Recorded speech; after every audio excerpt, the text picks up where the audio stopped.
Hi friends, and welcome back to my channel. If it's your first time here, hi, I'm Ashley, and I hope you're having a productive day. So we're in my kitchen because it is going to be episode 4 of Cook With Me. So tonight's dinner is going to be burgers, roasted potatoes, and probably green beans. I'm not sure on the vegetable yet, but that's the plan. I'm going to be using this organic grass-fed ground beef from Aldi. I actually don't normally get this, but it happened to be really all that was left at the time I went to the store. So I picked up a lot of it, and we're going to make some burgers with it. So we're just going to go ahead and hop into it. So you're going to hear me more than you're going to see me, but the first thing I like to do is I just have a quarter sheet pan. I'm going to cover this with aluminum foil. That's so that we can reuse the pan after the burgers are cooked. So we can take the aluminum foil off and then use the pan for the cooked burgers. Definitely don't want any, cross-contamination. We are going to put these on the grill, which my husband will help with. So I'm just doing a lot of the prep work for it. We're going to make up a decent amount of burgers because we're going to use it as leftovers. So that's why I'm using the 2 packs of the hamburger meat. You grab a knife. So one of the things I like to do is make sure that I get 85 to 85% lean.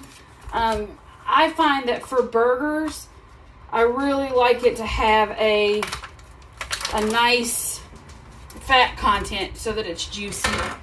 So I'll just start with one of them. Comes in a neat little square. What I'm going to try to do is portion this into 3 pieces. So, a third a pound burger each, give or take. You don't want to overwork the meat. So this is a bit of a wet meat, so I'm going to squeeze it a little bit. But you don't want to overwork it because that'll make it potentially not as tender.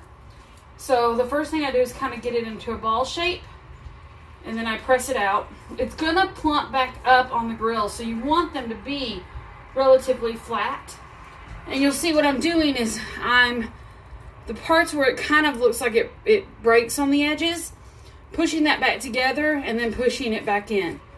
So that looks good to me. So nice, it's thick, but it's not too thick. So I'm going to go ahead and keep working on these. Basically, like I said, make a big meatball and then flatten the meatball, pushing the little edges back in, press some more. And I just keep doing this until I have a fairly consistent shape without too many cracks. And I'm going to lay it on the pan. Obviously, Bailey really is enjoying this. You can hear her. She's like, give me burger too. Give me burger.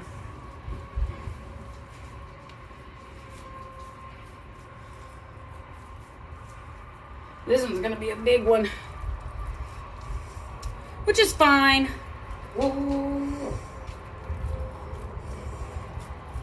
My husband really enjoys a big hamburger, so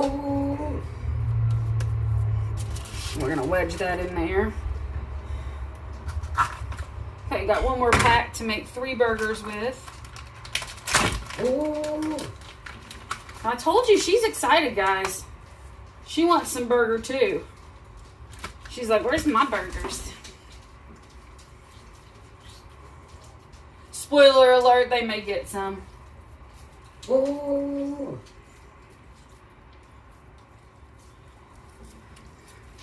Certainly not used to. Other meats I've gotten it's not packed in like a liquid like that, so it's definitely a little bit wetter than I'm used to, but that's fine.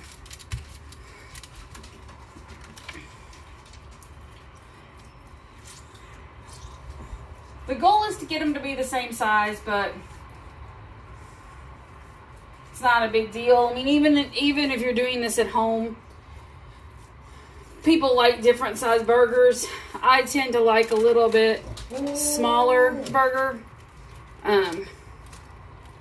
But so it's good to have some different sizes. One more burger to meet. This is going to be another big one.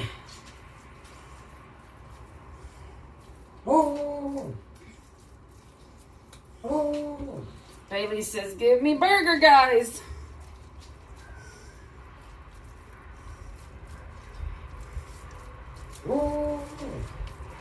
This one's breaking up a little bit more, so I'm gonna press the edges back together like this. And then flatten it again. This one's back to the drawing board a little bit.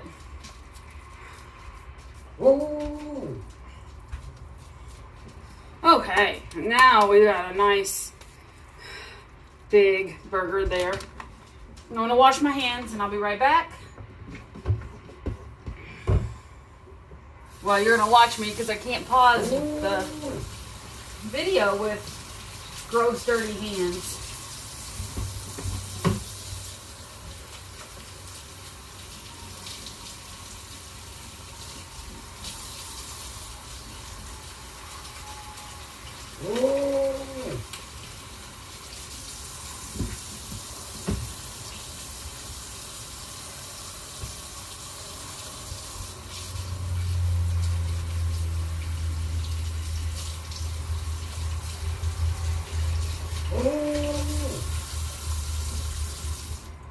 After what I'm pretty sure was the most boring, 30 seconds of video you've ever watched.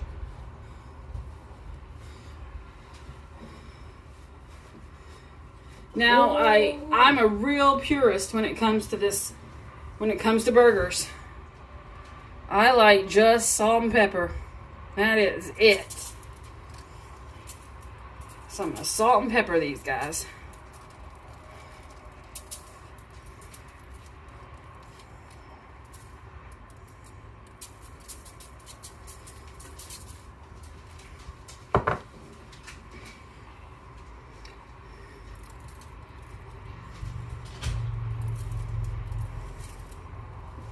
Beef can take a generous amount of pepper, so I'm going to make sure you get enough on there.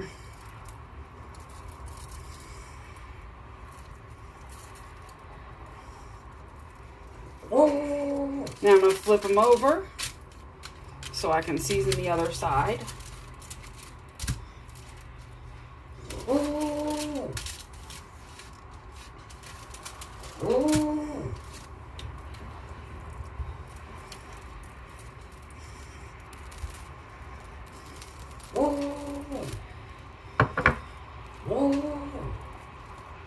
Oh, that one's going to fall apart.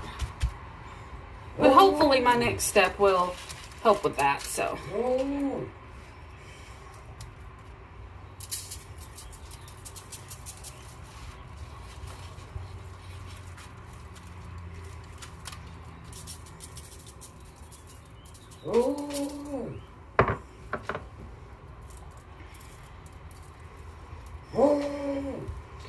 All right, guys, so this one I'm going to work on again.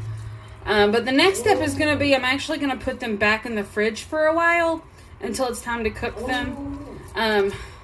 Now that it's really soft and loose, that'll help bring it back to a place of a little more solidified and a little better. So that's what I'm going to do now, and I will be back. All right, gang, we're back. It's time to make potatoes. I just have a half sheet pan. I'm going to spray it with some cooking spray because even though there's going to be oil on the potatoes, I want to make sure they don't stick. The oven's preheating. I like to cook it at 475. I have these Petite Gold gourmet tomatoes. They're just tiny Yukon Gold potatoes that I like them the best. They have a nice flavor, and they're small. So what I do, depending on the size of it, well, pretty much for all of these, I think I'm going to cut them in half.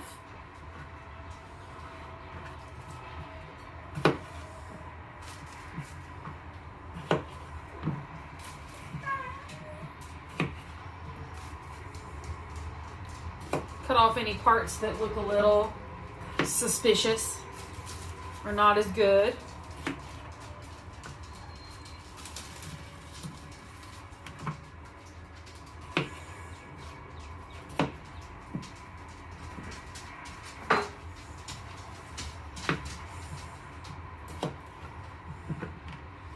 The reason I don't cut them super small is we really like the texture of it being still not mush.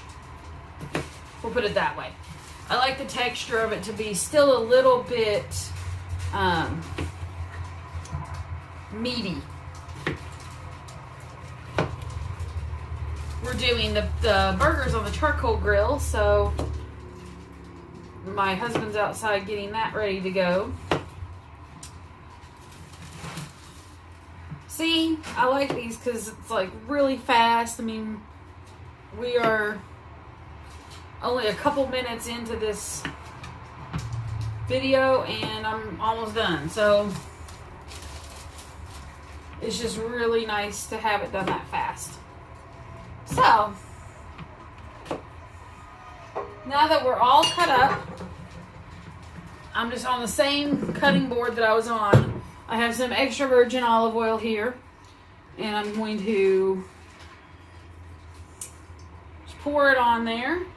I'm really a purist when it comes to my potatoes. Salt and pepper, good enough for me. You could also put this in a bowl to toss it, but I just didn't want to dirty another container. And then I'm just going to move it around and make sure it's all coated with the oil.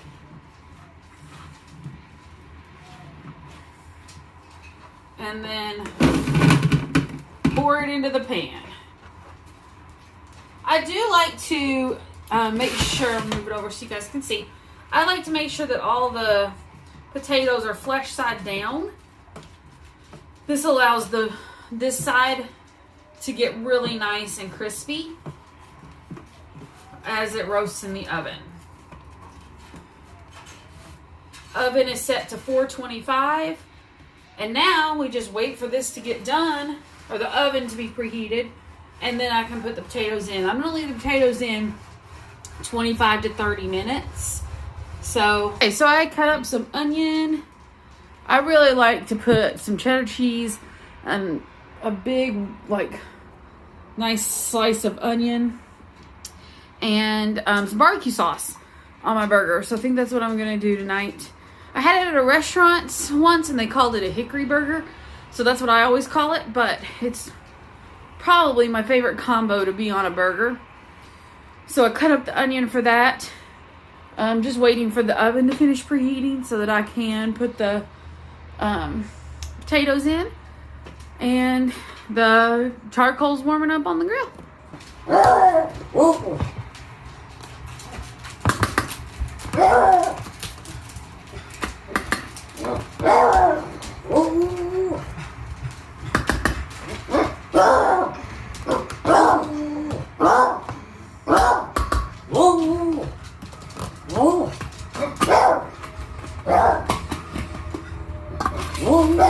The puppy's got to eat too. And they're saying, feed me, finish my... Alright, so now the burgers are on the grill, sizzling away. So a couple of tips. Don't smash them down with the spatula. You just let them cook like this.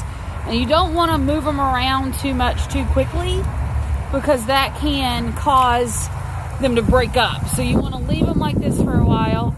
Also, an interesting thing that we do, and I don't think you can see it, but we usually put a couple of pieces of wood in the grill to give it a little bit of a smoked flavor. So we got to shut this now. Okay, everyone, I just pulled the potatoes out. Let's see how they look on the other side. Oh, see, look.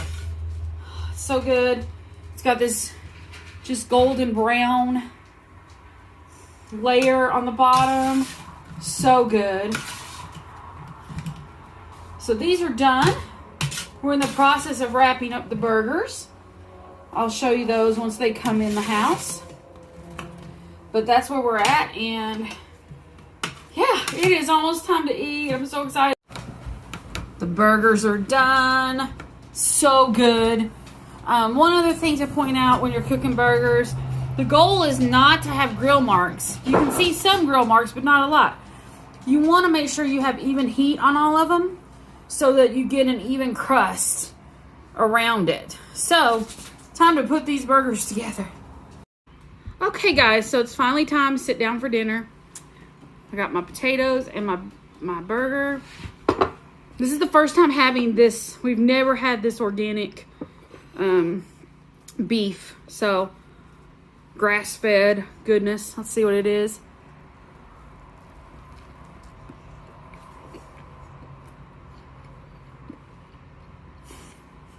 These are real good.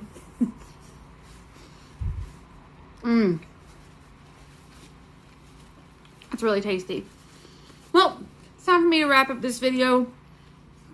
If you liked it, please give me a thumbs up, subscribe to my channel, and thank you so much for stopping by. I'll see you next time.